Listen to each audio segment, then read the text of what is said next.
सैनिक भाइयों नमस्कार। आज हम लोग बहुत इम्पॉर्टेंट एक जानकारी ले लेंगे। वैसा एक्स सर्विसमैन जो संगठन है उन्होंने जो एमओडी से बहुत इम्पॉर्टेंट जानकारी बताया हुआ है हमारे लिए। वो उन्होंने एमओडी से बातचीत कर क्या क्या विसंगतियां हैं, विसंगतियां के ऊपर OROP 1 और 2 और 3 के ऊपर भी, कम्पटिशन के ऊपर भी, जो DGR स्केल का है वो उसी के ऊपर भी, जो ECH के ऊपर भी, उसके बाद और भी बहुत कुछ जो OROP में जो मिनिमम और मैक्सिमम है, मिनिमम छोड़ दो, मैक्सिमम हमारे लिए जो पे टेबल बनाना चाहिए बोलकर उसके ऊपर भी बताए हैं। और उनका बात में सुनेंगे क्या क्या है। इम्पॉर्टेंट जानकारी लेना बहुत जरूरी है। जय हिंद। मैं Veer Bahadur Singh, national coordinator vice of ex serviceman society, chairman united front of ex serviceman. कल 22 की टीम ने, जिसमें मेरे अतिरिक्त राम सिंह जी, राजीव बैल जी, अशोक ठाकुर जी थे, एक बहुत महत्वपूर्ण बैठक सचिव department of ex serviceman welfare MOD के साथ किया।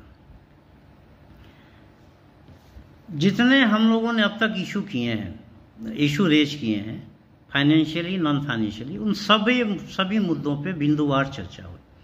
बहुत पॉजिटिव मीटिंग रही है और इससे कुछ ना कुछ आपको निकल के इसका रिजल्ट जरूर पॉजिटिव होगा। मैं बता देता हूँ कुछ बातें आपको। जैसे हमने OROP की रिवीजन में कहा कि हमारे 12 मार्च और 6 अगस्त का जो मेमोरेंडम है उसमें जो हम लोगों ने विसंगतियाँ आपके समक्ष लाई है उसको रेक्टिफाई करते हुए आप OROP टेबल जारी करें। उसमें ये भी कहा कि हमारी जो है एवरेज के बजाय जेसीओ जोआर का मैक्सिमम ऑफ बेस ईयर पे फिक्सेशन किया जाए OROP का। हमने उनके संज्ञान में ये बात लाई कि मिनिमम गारंटी पेंशन्स का कंसेप्ट खत्म करने के बाद कैसे हमारा फाइनेंशियली नुकसान हुआ है 6 पे कमीशन के बाद से, क्योंकि बाद में जाने वालों की पेंशन पीछे वालों से कम हो गई है। आपने OROP टेबल में देखा होगा। जो भी एनोमली थी, चाहे PMR की थी, XP की थी, या जो भी थी, हम लोगों के मेमोरेंडम आप पढ़ लेना, उसमें मेंशन है। उस सब पे काम करने के लिए हम लोगों ने उनसे आग्रह किया, उसको रेक्टिफाई करने के लिए आग्रह किया। रिजर्विस्ट को भी OROP के परव्यू में लाने के लिए हम लोगों ने आग्रह किया और उनकी मिनिमम पेंशन एक सिपाही के पेंशन से कम नहीं होनी चाहिए, इस पर विशेष जोर दिया। सचिव महोदय ने ज्वाइंट सेक्रेटरी जो बैठक में शामिल थे उनको निर्देशित किया कि इनके मेमोरेंडम का सेक्रेटरीज करिए और हमको ब्रीफ करिए इस सब मेमोरेंडम के बारे में। और आगे ये बात हुई कि रक्षा मंत्री जी से समय लिया जाएगा, जिसमें CDS भी रहेंगे और सचिव भी रहेंगे, हमारा डेलीगेशन भी रहेगा, और उस दिन किसी न किसी नतीजे पे पहुंचा जाएगा। इसके अतिरिक्त हम लोगों ने OROP के अतिरिक्त हमने DGR के खिलाफ, DGR की जो डिस्क्रिमिनेटरी पॉलिसी है, अनकॉन्स्टिट्यूशनल पॉलिसी है, आर्बिट्रेटरी पॉलिसी है, जिसके तहत उन्होंने कोको पेट्रोल पंप सिर्फ अफसरों के लिए रिजर्व कर रखा है, सिक्योरिटी एजेंसी का पूरा व्यापार अफसरों के लिए रिजर्व कर रखा है, को लोडिंग ट्रांसपोर्टेशन का व्यापार अफसरों के लिए रिजर्व कर रखा है। इस पे हम लोगों ने कहा कि आइदर इस योजनाओं को रद्द करिए, स्क्रैप करिए, या फिर इसकी एक्सटेंशन सभी रैंकों के लिए करिए और अनुपात में, जिस रैंक की जितनी संख्या उस अनुपात में व्यापार दिया जाए। हमने CSD के खिलाफ कहा, CSD के संबंध में बात हुई कि उनकी पॉलिसी है डिस्क्रिमिनेटरी है। कारों के चाहे इंटरटेनमेंट हो या गुड्स का इंटरटेनमेंट हो, ये सभी रैंकों का इक्वल होना चाहिए। और लाइन जो है कैंटीन की वो अलग अलग नहीं होना चाहिए, क्यों बहुत पिंचिंग होता है जब आपको कहा जाता है आपकी ये लाइन नहीं है, ये लाइन है। ये अनटचेबिलिटी आर्टिकल 17 में पहले ही खत्म हो चुके, इस पे ऊपर कानून बना हुआ। अनटचेबिलिटी हम लोग स्वीकार नहीं करेंगे। हमने ये उनकी बातों में संज्ञान में लाई। कैंटीन प्रॉफिट भी बहुत है, ये बातें भी हम लोगों ने अपने मेमोरेंडम में लिखा हुआ है। सोल्जर बोर्ड, हमने कहा कि सोल्जर बोर्ड के अधिकारी हैं, अधिकारियों के लिए रिजर्व किया हुआ है सेक्रेटरी का पद, जो कि आर्टिकल 15 का वायलेशन है। आप इक्वल अपॉर्चुनिटी आपको देना चाहिए सभी को। इसमें उन्होंने कहा कि ठीक है, पॉलिसी अमेंड करेंगे। आप टैलेंटेड जो एक सर्विसमैन है, ये योग्यता रखते हैं, पढ़े लिखे हैं, कंप्यूटर का नॉलेज है, सब्जेक्ट पे कंट्रोल है, उनका बायोडाटा हमें भेजिए। हम लोग अफसर्स के बजाय JCOR को भी अपॉर्चुनिटी देंगे सेक्रेटरी सेक्रेटरी सोल्जर बोर्ड बनने का। तो ये आपके लिए बहुत बड़ी अपॉर्चुनिटी है और एक जीत भी है कि रूल अमेंड हो रहा है। इसीलिए जो टैलेंटेड लोग हैं, जो सोचते हैं कि मैं सक्षम हूँ इस कार्य को करने के लिए, पूर्व सैनिकों की सेवा करने के लिए, वो अपना बायोडाटा हमारे ईमेल पे भेज सकते हैं, जिसको कंपाइल करके हम सेक्रेटरी महोदय को देंगे। ECHS के फंक्शनिंग के ऊपर बात हुई। मैंने कहा ये फार बिलो द सेटिस्फैक्ट्री लेवल है, दवाइयों की कमी है और बहुत सारे डिफिशियंसी है, इस पर विशेष जोर दिया जाए, इसको ओवरऑल किया जाए। उनका कहना था कि जिस ECHS में 70% से दवा कम मिलती है, प्रिस्क्राइब जो दवा होती है 70% से कम मिलती है, या और भी डिफिशियंसी है, वो सचिव महोदय के संज्ञान में लाया जाए। तो भारत के पूर्व सैनिकों से मेरा आग्रह है कि अगर आपके ECHS में कोई कमी है, दवाइयाँ नहीं मिल रही है और कुछ कमियां हैं, तो हमारे ईमेल पे ईमेल करिए, मैं इसको ईमेल पोस्ट में डाल दूंगा। हम लोग कंपाइल करके सचिव महोदय को आगे की कार्रवाई के लिए रखेंगे, आगे की कार्रवाई के लिए भेजेंगे। हमने कम्यूटेशन के बारे में चर्चा किया कि 11 साल 5 महीने के बाद कम्यूटेशन की रिकवरी बंद कर दिया जाए, जैसा कि आर्म फोर्स ट्रिब्यूनल और हाईकोर्ट चंडीगढ़ का आदेश है। इसमें उन्होंने आदेश की कॉपी मांगी है।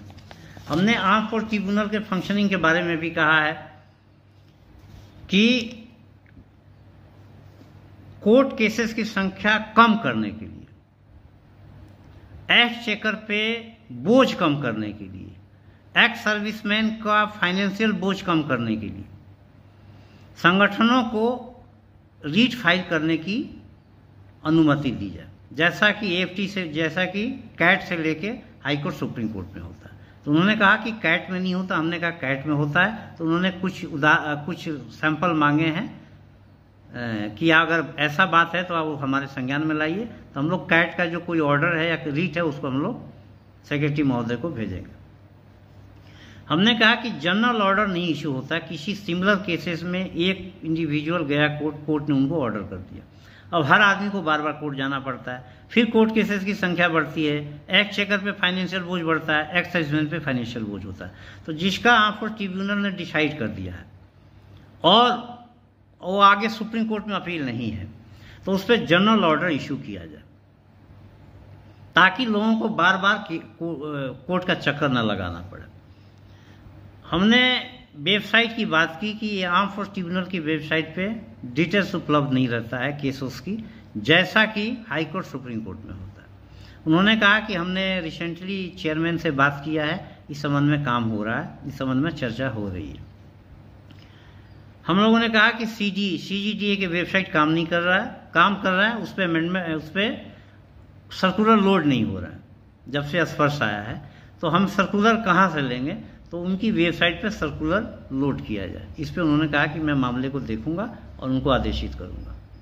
हमने कहा गवर्नमेंट काउंसिल जो हैं कोर्ट केसेस में टाइमली रिस्पांस नहीं करते,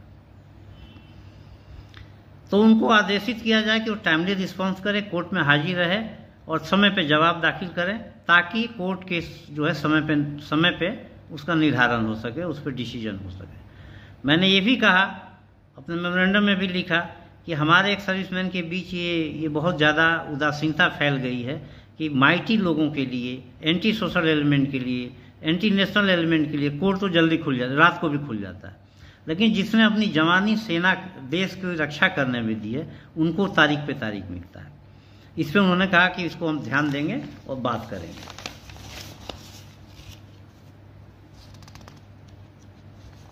हमने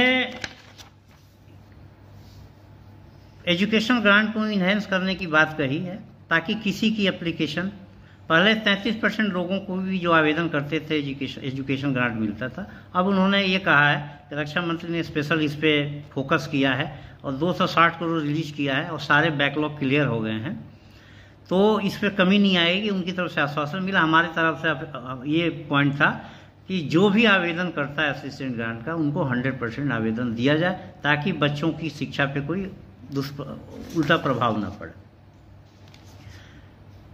MSP की बात हुई, सेवादारी प्रथा की बात हुई, जो मुद्दे मैंने नहीं बोले हैं, जो हमारे मेमोरेंडम में, उस सब पे बात हुई। 1.25 घंटा बैठक हुई, बहुत बढ़िया रिस्पांस रहा है, सेक्रेटरी साहब बहुत पॉजिटिव हैं और ये निर्णय हुआ वो ये भी कह रहे थे कि मैं पूरे देश में भ्रमण कर रहा हूँ और जेसीओ एनसीओआर से इंटरेक्ट कर रहा हूँ। तो जहाँ भी जाते हैं आप अपने संगठन को बता दीजिए कि उनसे इंटरेक्ट करें, उनको अपनी समस्याएं सीधी बताएं जब वो अपने राज्य शहर का दौरा करते हैं। अभी 22 अगस्त को कानपुर है, तो पूर्व सैनिकों से आग्रह है कि कानपुर में कोई समस्या है पूर्व सैनिकों की, चाहे सोल्जर बोर्ड को लेके हो, सीएचएस के लेके हो, या कोई किसी भी प्रकार की है, तो उनसे इंटरेक्ट करें, उनको बताएं।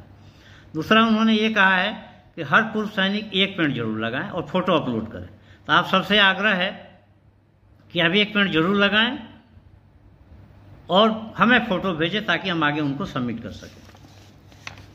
निर्णय ये हुआ है कि हमारे मेमोरेंडम को स्क्रूटनाइज करने के बाद मंत्रालय रक्षा मंत्री से समय लेगा, सीडीए से समय लेगा और एक बैठक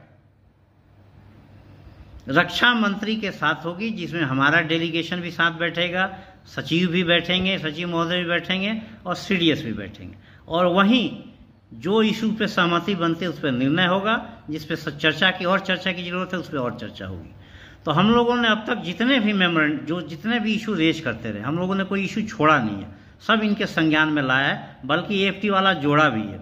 उम्मीद है कि सरकार हमारी समस्याओं की तरफ ध्यान देगी और इसका त्वरित निस्तारण करेगी। ओआरओपी टेबल इशू करने के बारे में हमने कहा था कि कम से कम मैक्सिमम पे, बेस ईयर का मैक्सिमम पे जेसीओ जोआर का फिक्सेशन हो टेबल, ना कि एवरेज पे है, और जल्दी से जल्दी टेबल इशू हो। इसके बारे में उन्होंने कहा था कि जल्दी होगा, लेकिन टाइम फ्रेम उन्होंने बताने से मना कर दिया है। अब हमको करना क्या है, अभी आप लोग ईसीएचएस के देश भर में जहां जहां समस्याएं हैं, जिस ईसीएचएस में समस्याएं हैं, अगर आप विक्टिम हैं या आप देख रहे हैं, आप हमारे वहाँ की समस्याओं को भेजिए ताकि हम कंपाइलेशन कर सकें। अगर आप सेक्रेटरी के योग्य समझते हैं अपने आप को सोल्जर बोर्ड के, तो अपनी बायोडाटा हमें सबमिट करें ताकि हम उनको भेज सकें। रक्षा मंत्री से मीटिंग के समय लिया जा रहा है, हम लोगों के द्वारा भी लिया जा रहा है, और सरकारी सचिव department of ex serviceman welfare के विभाग के द्वारा भी लिया जा रहा है। अगली बैठक जो होगी रक्षा मंत्री के साथ, अनुमान है कि हम लोग कुछ हासिल करेंगे, हम अपनी समस्याओं के निस्तारण के प्रति, वो बैठक मील का पत्थर साबित होगा। जय हिंद, जय भारत।